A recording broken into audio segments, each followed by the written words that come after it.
This is my life with albinism. Now, this is my life with albinism. And this is my life with albinism.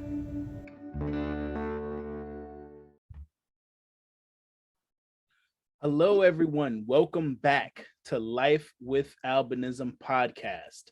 And as usual, we have our co-host, Maya Warren. Hey, guys. Glad to be back. Okay, and we have two special guests today. We're going to start with Treasure and let her introduce herself. Hi guys, my name is Treasure Cross Mills. I am a public figure on social media. I am a wonderful mother, entrepreneur, and I advocate for albinism when it comes to soul care. All right, and we also have Phillip. Hi everyone, I'm Phillip Mason. I'm not sure I can follow up everyone, but I'm down here in the Boston area. Working in healthcare and fundraising, but I've done a lot of work to create the online groups for albinism community. Also did a lot of work for disability inclusion and albinism inclusion in the global sector under the CRPD. All right. So now, although you guys have introduced yourselves already, I'm going to bring it back to you guys to really tell us exactly what it is you guys do. Where can people find you on social medias? Tell us about your work and give us a brief summary of how living with albinism has been for you. So we're going to start with Treasure. Okay. All right. Okay, because this is my first time doing this, ask that question one more time. It was a couple of... All right. So this is what it is. I want you to just tell the people what exactly you do and also explain to them how your life has been with albinism. And when I say tell us exactly what you do, like be in depth about what it is you do. Okay, awesome. So I recently, let me start off like this. I was recently in the insurance business, but I decided to be a stay-at-home mom with my children. I have an 11-year-old, an 8-year-old, a 7-year-old, and a 1-year-old. I have been married for 9 years, and my abundant, and it's a blessing. So on this entrepreneurship journey, I have done several things. I started a small business selling basically decorative cups, Starbucks cups, and a scrunchie line that me and my daughter had basically came up with. And that all kind of started within quarantine because I was pregnant in quarantine. So outside of that, I started a advocacy for albinism soul care. And basically what it is it's women empowerment. It's basically a statement letting other women with albinism know that you can do anything and everything that you possibly want to do. Outside of your disability. I know some women with albinism have a disability. I, for one, am considered legally blind, 2200. 7,200, excuse me. I wish it was 20, gosh. 7,200. And I basically practice yoga. I work out. I'm a mindset coach. I help you shift your mindset from more of like a victim mentality, I can't do this or I can't do that mentality. And I help you shift it so you can live in your higher self, living your higher purpose.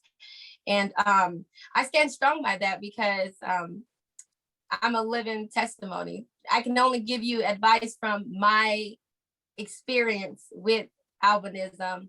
I've worked my whole life. Like I said, I just stopped working a regular 9-to-5 for corporate 2 years ago. And now I'm just living my life in peace. It's beautiful. And it's beautiful to actually accept that I have albinism and spread that to other women on social media who have albinism. Because with albinism, there comes a point where you have low self-esteem because of the treatment you receive. And so I like to show and I like to let everybody know, like, hey, like God made us just how he made us. And yeah, we come from different walks of life, but that shouldn't stop you from achieving every goal you have. You have to change your mindset and you have to go after those things, no matter how long it takes you. And so yeah, that's basically what I do. I do a lot of empowerment. And I love it. It's amazing. I really do. Yeah. Wow, seems like you definitely got your hands full. And I know someone else who also does, Phillip. So Phillip, go ahead and tell the people what it is what exactly you do for a living, what are the things you're involved in, and tell us about yourself and how living with albinism has been for you. I think that's a lot of great things that Treasure has shared and how albinism has influenced everything part of her life. And I think for me, it's the same. So the original part of my career kind of started, supporting youth with disabilities, doing sports education camps throughout the US. That transitioned into fundraising. When I met you, as I said earlier, I was up in New York for the conference of state parties for the Convention on Rights of People with Disabilities. Saw you at one of the side events. That's when I was working for DRF, where we were funding a lot of different groups of people with albinism throughout the world, mainly throughout Africa. But from that, I kind of transitioned into being a little bit more selfish and just fundraising for healthcare as a whole. There was a major opportunity, mainly because of the pandemic, and I fell in that role. But the biggest thing that I tell a lot of people about me, I've kind of always been an intermediary, a connector, trying to bring people together within the albinism community to support and raise each other up. That has been, in my personal life, I was a foster parent for children with albinism. Wow. My wife has albinism, who I'm her biggest supporter. She is working, in biotech in Boston for the Broad Institute of MIT and Harvard, leading some great teams that are all above my head. Outside of that, I do a lot of consulting within the corporate space, either with disability inclusion or inclusion work as a whole, as well as ADA training. Pretty soon we'll be doing work with the New Haven Symphony Orchestra. But it really just, wherever I can help out, I do help out. Supporting one of the organizations I serve on the board, WEMA, is Ethiopian NGO, where we do a lot of disability inclusion work within the schools there. So, I don't have those skills like Treasure or you or anyone else. I'm usually just right there in the middle, just connecting and figuring out how pieces to go together in this big puzzle. Wow. You guys are just, I'm like lost for words, because you guys are doing so much and so much within the albinism community, and I know, Phillip, you mentioned that you've traveled around the world. Is that correct? Yeah, about 80 countries. In a previous life, I used to do a little work in military contracting and aviation as well. But I've been blessed to have the opportunity now to afford to choose where to go when I want to go. I've been lucky enough to meet people with albinism all over the world. So it's been kind of unique having that connection from whether it's the albinism community on Facebook or my personal life, just reaching out like, hey, I'm going to Germany, who's here? Hey, I'm going to be in England, who's here? I'm going to be, in Brazil, who's here? And it's really unique how that bond of, we can just not talk about albinism, whatever, but people just embrace you and just welcome you and show you the local culture. That's even been true in before the pandemic, my most recent trip to Rwanda, where I went to a school out in the outskirts that had about 8 children with albinism staying on campus. Wow. Like, you make me want to do this. Like, now I want to travel to these places that have a ton of people with albinism, What about you, Treasure? Have you traveled internationally and have interacted with people with albinism of other countries? I know I haven't, so don't feel bad if you haven't. Well, believe it or not, no, I haven't done much traveling. My husband was in the military, so we moved from, a state to a state to a state. We're currently in San Antonio, Texas. But the most I've interacted with people with albinism is online. I've never met anyone who had albinism in real life. I was the only person. Wait a minute. You've never met someone with albinism in real life? Never. I honestly thought I was the only one. Impossible. Come on. Like, really? You at least get the people that run up to you and say, "Hey, my cousin is albino," or "My daughter is albino." You get that a lot, right? No, I get the opposite. I get really cruel reactions. I get kind of outcasted. So I've learned to be okay with being me. Yeah. Okay. Now, but I have children. I have my husband, and that is my tribe. And I would love to meet people with albinism. In person. I would love to just. What state do you live in? Experience. Say that again. What state do you live in? I live in Texas. Okay. Next time I'm in Texas, I'll let you know. Me and my wife are in town. We got to change that ASAP. Right. Because you I would love that. Because you are far too old to have not met some. Usually when I meet someone who says I've never met anyone else with albinism, usually they're like in their teens or younger. Like I've met like 8-year-olds or 14-year-olds who say that they've never met another person with albinism, but never someone, beyond their 20s. Yeah, I'm 32. It's okay. Wow. I've never met anyone. Actually, back home, I'm like a star in my town. So because what's your hometown? I can relate. What's your hometown? California. Redlands, California. Oh, California. Okay.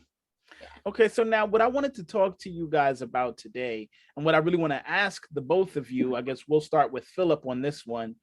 How important is it to be an influencer in the community of albinism, and what kind of like positive feedback have you received from bringing such an influence to the albinism community? And we'll start with you, Phillip.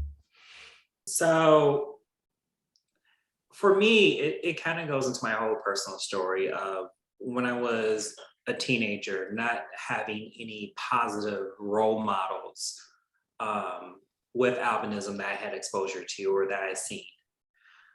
Then I remember the first time I started meeting some really amazing people, it really just changed that paradigm of like, oh, shit, they're doing their thing. I can do that too. I can do that too. And people just really opening the doors because, unfortunately, like many marginalized groups, you see it's easier to find people who aren't doing well or who aren't doing enough. And, that's what I was exposed to at a very young age. And when I started seeing people who were just really just being successful and, embodied not just Black excellence, but, what is the albino form of that? We need to find a word for that. But It's been absolutely amazing. And even like, my friend group, there's about 10 of us with albinism where we meet up almost on a yearly basis, going to each other's weddings, baby showers, vacations together. They range from being lawyers in the top law firms, accountants, for John Deere, having their own business and doing all these amazing things where, I'm always chasing to keep up with them. So now that I see that this is an opportunity, I think it's my job as well to show, the youth like, hey, I want you to be better than me. You can do more than me. And if I can, open doors. Is that old saying that, we say in the community of like, once you make it, send that elevator back down and bring someone else up. Yeah. And tell us about some of the positive feedback that you get when you've done so much advocacy work and so much influence within the community. My goal has always been to take away people's being surprised, like, oh my God, you did this, where it should just be normal. Let's normalize excellence within the albinism community. Let's normalize, we have some of these great Paralympic athletes with albinism. Let's make that the norm instead of, the exception. So that's kind of been my big push. And, I've seen a bunch of parents who are like, oh, well, my kid to be like you, especially when I was, younger, back in my 20s. I was like, I want my kid to be better than you. I'm like, I want your kid to be better than me. I want your kid to see me as the floor and not the ceiling that they are chasing one day. That's right. And, I even made that mission in my current role where even at my current company, I have an intern with albinism who I'm hoping to, give her a leg up in her career. I'm always just trying to create those opportunities just to normalize the excellence that I expect out of everyone. Wow. Treasure, how about you? During your role of being such an advocate in the community and being such an influencer in the community, how's it been for you? How important is it to you? And what's the kind of feedback that you get from people? Okay, awesome. It is really important for me because when I discovered that there was like so many people on social media who had albinism, my mind just was blown. Like, wow, there's people who look like me, because I am biracial. My mother is Black and my father is white. So I have a taste of both worlds, literally. And it was just really important for me. I see all these children on social media and they want to be social media famous and they want to be social media influencers. And I'm just like, it is my job to show you how to do this right on social media. That's how I feel. Like a part of me is like, it is my job to show you, baby, you don't have to be naked to get attention. You don't have to look perfect to get attention. You are beautiful just the way you are. And it's so funny that you mentioned that. And I don't mean to cut you off, but it's so funny that you mentioned that because there is actually a particular female who has albinism, and she's all over social media, and undoubtedly, I don't know what and undoubtedly she's definitely beautiful, but she tends to always pose naked. And of course, because of social media, she's not completely nude, but she's like poses always like in her bra and panties. And I constantly have to tell her, like, listen, you're beautiful enough. You don't have to expose yourself and expose your body just to get the kind of likes that you want, and I don't know if albinism may play a part in that, but I definitely hope that that's not the case either. So it's interesting that you say that these women with albinism, they don't have to do so much to get the likes and the attention that they want. But I think a part of that, like, there's often like different pressures that men and women face. And one of the pressures that as a woman, like, let's take away the albinism, let's take away ethnicity, right. Just by nature of being a woman, there is a pressure that comes with how do I want the world to see me, but how do I get on? How do I like build a platform, get the brand deals, get the attention, get the magazine covers, get the modeling contracts? There's that pressure. And then when you tack on ethnicity, the barriers that happen with that, then you tack on albinism, the rarity and the barriers that can occur with that, there's this overwhelming pressure of like, well, I feel like this may be my option. And some people feel like posing or taking, presenting themselves in that way is a form of body positivity. So there's that debate. Right. But I think a lot of it has to do with the pressures that as a woman that we encounter on social media. And I like what you just said there, that last part about body positivity, because I think there's something that has been rising up within crip culture, specifically or disability culture, is how do we also normalize body positivity amongst people who look different? We see it really being pushed in the vitiligo community. I'm surprised today to hear about is being pushed in the albinism community. So it's that weird line, but I'm glad there's people like Treasure who are reaching out to some of these young women and people and offering them mentorship and showing them that there are options. But, the other side of me, the devil in the show, is like, thank God, people showing that, albinism can be sexy, can be beautiful, can be completely out there. So it's a double-edged sword that's out there. It has a lot to do with, and I hate to, this is to bring this up, but it has a lot to do with your belief system as well. Yeah.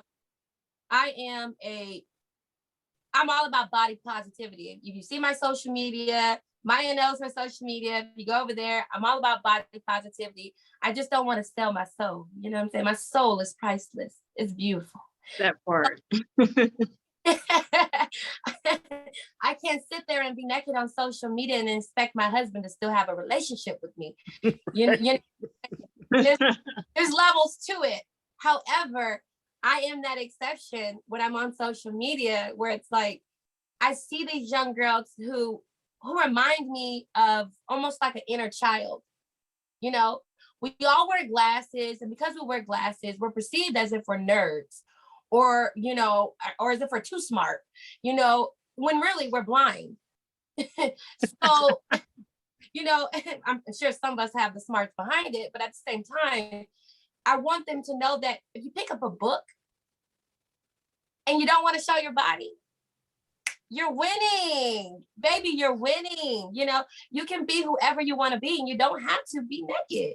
And that's kind of where I come from, where I'm trying to show on my social media, which I continue to show, that you can be a mother and have some class, have some cool. Yes, you can. You don't have to be naked on social media and tag albinism behind it. It's doing it. Right. No, it's a little bit too much. I hear you loud and clear, but I think it's important to think about albinism in the media as well, where, you know, there's extremes and there's polars to both sides, where often there has been that stigma of disability has to be hidden in the clothes, and you can't see, you need to divert your eyes from it. Then there's other extreme where you're referring to, it's like, yeah, you don't have to be naked on the internet. So where is that fine line of being your authentic self, if you will, where you're proud of your health, you're proud of your body? I remember back in the day when I was in college, you know, I was a 2 athlete. I did 2 different sports in college that paid for so I was running around the dorms with my shirt off all the time, trying to get attention wherever I can. So I've been guilty of that. Thank God that was during the days of MySpace, before Facebook was a thing, and before people had real cameras. Like, I just think it's interesting to see that paradigm shift. And granted, like I said, I don't want to see you go to where, you know, these young women with albinism are starting their OnlyFans account. But I think that they're and I hear you, and I think a lot of it, if we look at it, it comes down to, this is when I talk to, you know, mentees and people that I'm like communicating with about social media, it comes down to your intention for having a social media presence in the first place. I think your intention will often set your standard. So for me, my social media presence is to advocate, educate, and encourage. Anything that does not align with my intention or my mission you're not gonna see it. So I think it comes down to just society's movement in terms of inclusion, where we're at, and personal individualized intention and mission when it comes to social media. Because many people don't have a mission when they're on social media. And I think a lot of that's the problem. There's like, well, let me just see what works.